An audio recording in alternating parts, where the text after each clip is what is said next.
नमस्कार। टीचर भी YouTube channel में आपका एक बार फिर से बहुत बहुत स्वागत है। आपने अभी तक इस चैनल को सब्सक्राइब नहीं किए हैं तो लाल रंग का बटन दबाकर चैनल को सब्सक्राइब कर लें और बगल के घंटा बजा दें ताकि इस चैनल पर जो वीडियो अपलोड हो वह सबसे पहले आप तक पहुंचे। हाँ दोस्तों, लाइक करना नहीं भूलेंगे क्योंकि आपके लाइक करने से ही हमारे मेहनत का फल मिलता है। शिक्षक एवं शिक्षा जगत की खबर पाने के लिए आप हमारे वेबसाइट www.teacharbhi.com से प्राप्त कर सकते हैं। तो आइए जानते हैं इस वक्त शिक्षकों के लिए क्या बड़ी खबर आ रही है। इस वक्त सरकारी कर्मचारियों के लिए बड़ी खुशखबरी आ रही है। सरकारी कर्मियों के लिए दिवाली का मिलेगा तोहफा। अक्टूबर के वेतन में मिलेंगे 3 भत्ते। जाने कितनी ज्यादा मिलेगी सैलरी। 7वें वेतन आयोग के मुताबिक केंद्रीय कर्मचारियों को बच्चों की शिक्षा पर एजुकेशन अलाउंस मिलता है।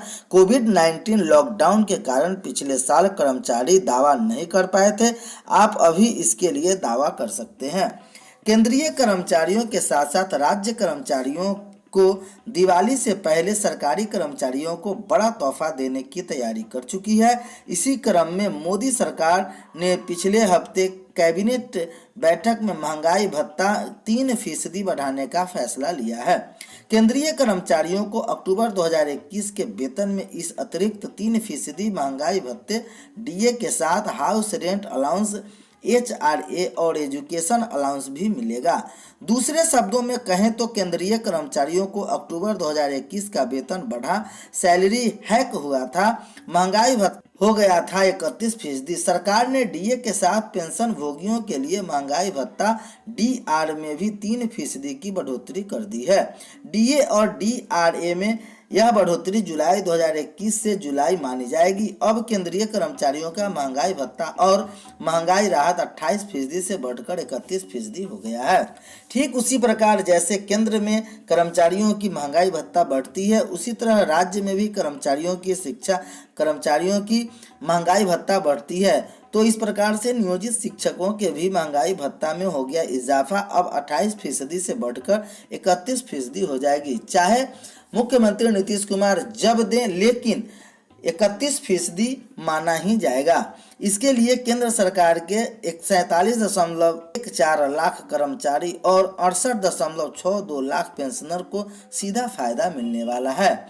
तो ठीक इसी प्रकार राज्य कर्मियों को भी इसकी फायदा जरूर मिलेगी और दिवाली से पहले 3 प्रकार की भत्ता, जैसा कि मैंने आपको बताया, यह भी मिलने वाली है। दूसरी खबर आ रही है, सरकारी स्कूलों में इंटर की सेंटर परीक्षा हुई प्रारंभ। राजधानी समेत राज्य के अधिक संख्या सरकारी में सेंटर परीक्षा प्रारंभ हो गई। इंटर के सेंटर परीक्षा आगामी 7 नवंबर तक स्कूल कॉलेजों में आयोजित की जाएगी। इसके बाद रिजल्ट बिहार बोर्ड को भेज दिया जाएगा। बिहार बोर्ड ने निर्देश दिया है कि सेंटर परीक्षा में शामिल होने वाले छात्र ही इंटर के मुख्य परीक्षा में शामिल हो सकते हैं। बांकीपुर गर्ल्स हाई स्कूल के प्राचार्य रेणु कुमारी का कहना है कि स्कूल में इंटर की सेंटर परीक्षा शुरू हो गई है। बिहार बोर्ड ने स्कूलों को फिलहाल सेंटर परीक्षा आयोजित करने आदेश दे दिया है। शास्त्री नगर हाई स्कूल की प्राचार्य रिंकू कुमारी का कहना है कि सेंटर परीक्षा में सभी छात्र छात्राओं को बैच कर दिया गया है। जो छात्र सेंटर परीक्षा में शामिल नहीं होंगे उन्हें मुख्य परीक्षा में भी बैठने का मौका नहीं मिलेगा। स्कूलों से इंटर का फॉर्म भरने की प्रक्रिया शुरू हो गई है। बिहार बोर्ड ने इंटर के फॉर्म भरने की अवधि बढ़ा दी है। श्रीचंद्र हाई स्कूल और प्राचार्य डॉक्टर फैज अहमद का कहना है कि कुछ बच्चे अभी भी छूट गए हैं। बोर्ड ने उन्हें अच्छा मौका दिया है प्रवेश हो जाने के लिए। अगर इसमें चूकते हैं तो उन्हें मुख्य परीक्षा में बैठने की अनुमति नहीं दी जा सकती है। अगली खबर आ रही है, संकुल समन्वयक की जगह लेंगे प्रधानाध्यापक। राज्य के प्रारंभिक विद्यालयों में गठित होने वाली विद्यालय शिक्षा समिति में अब संकुल समन्वयक की जगह प्रधानाध्यापक लेंगे। इस संबंध में बिहार शिक्षा परियोजना परिषद के राज्य परियोजना निर्देशक श्रीकांत शास्त्री ने सोमवार को आदेश जारी किया। उन्होंने सभी जिला शिक्षा पदाधिकारियों एवं जिला कार्यक्रम पदाधिकारियों को विद्यालय शिक्षा समिति का गठन शीघ्र करने का आदेश दिया है। यहाँ बता दें कि पिछले दिनों राज्य सरकार ने 5000 संकुल समन्वयक के पदों पर प्रतिनियुक्त शिक्षकों को विरमित करने हेतु उन्हें मूल विद्यालय में योगदान करने का आदेश दे दिया गया है। 5वीं तक मगही, भोजपुरी, अंगिका और बज्जिका का भी होगी पढ़ाई। नई शिक्षा नीति के तहत 2.25 करोड़ विद्यार्थियों को बदल जाएगा पाठ्यक्रम। नई राष्ट्रीय शिक्षा नीति के आलोक में 2026 तक पहली से 12वीं कक्षा की किताबें बदल जाएगी। इसके लिए शिक्षा विभाग के विशेषज्ञों के स्तर पर पाठ्यक्रम बदलने की तैयारी शुरू कर दी है। इनमें भाषाओं की पाठ्य पुस्तक भी होगी। 5वीं कक्षा तक मगही, भोजपुरी, अंगिका और बज्जिका की भी पढ़ाई होगी। अभी 1ली से 5वीं तक की हिंदी, अंग्रेजी, उर्दू, मैथिली और बांग्ला की पढ़ाई हो रही है। नए पाठ्यक्रम और नई किताबों से 2.25 करोड़ से ज्यादा विद्यार्थियों को लाभ पहुंचेगा। राष्ट्रीय पाठ्यचर्या के रूपरेखा के आधार पर पाठ्यक्रम और फिर उसके आधार पर पुस्तकें तैयार करने हेतु 2 नोडल अफसरों को तैनात की गई है। इनमें डॉक्टर रश्मि प्रभा और डॉक्टर BK गुज्जर शामिल हैं। एक्शन मोड में SCERT की टीम, राज्य शिक्षा शोध एवं प्रशिक्षण परिषद SCERT की टीम द्वारा प्रवेश की भाषा व क्षेत्रीय बोलियों को ध्यान में रखते हुए प्राचार्य की रूपरेखा तैयार की जा रही है। यह कार्य अगले वर्ष यानी 2022 तक पूरा कर लिया जाएगा। राष्ट्रीय के मानकों के आधार पर गुणात्मक और रचनात्मक पाठ्यक्रम बनेगा। उसके बाद पाठ्य पुस्तक बदल दिए जाएंगे। जो छात्र के सीखने के अनुभवों पर ज्यादा फोकस होगी उसके लिए प्रश्नावली तैयार हो रही है। इसमें तय 25 बिंदुओं पर विद्यार्थियों, शिक्षकों, जनप्रतिनिधियों, शिक्षण प्रशिक्षण संस्थान, विद्यालय, विश्वविद्यालय एवं समुदाय से सुझाव लिए जाएंगे और फिर उसे पोर्टल पर सार्वजनिक किया जाएगा।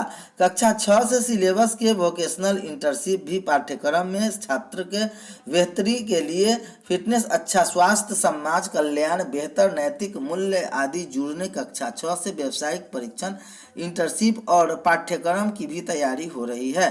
पाठ्यचर्या की रूपरेखा में तकनीकी सहयोग हेतु NCERT 2 और नोडल अफसरों की नियुक्ति करने जा रहा है। बता दें कि राज्य के विद्यालयों में मौजूदा पाठ्यक्रम राष्ट्रीय पाठ्यचर्या की रूपरेखा 2005 के आधार पर संचालित है।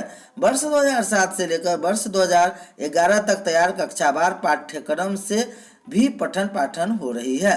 नई शिक्षा नीति के क्रियान्वयन के तहत पाठ्यचर्या तैयार करने पर कार्य शुरू है ताकि नए पाठ्यक्रम को अंतिम रूप दिया जा सके। बदले में हुए पाठ्यक्रम के आधार पर ही चरणबद्ध तरीके से कक्षावार पुस्तकें बदलेगी। 5वीं कक्षा तक की पढ़ाई मातृभाषा या फिर क्षेत्रीय भाषा में होगी। इसलिए राष्ट्रीय मानकों के आधार पर गुणवत्तापूर्ण पुस्तकें तैयार कर ली गई है।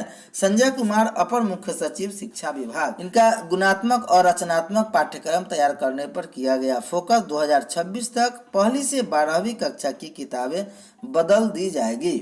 रख रखाव में लापरवाही से घट रहे स्कूलों के संसाधन।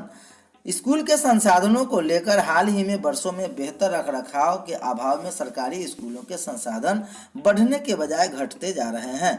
मामले की गंभीरता से लेते हुए शिक्षा विभाग ने सभी जिला शिक्षा पदाधिकारियों को चेताया है।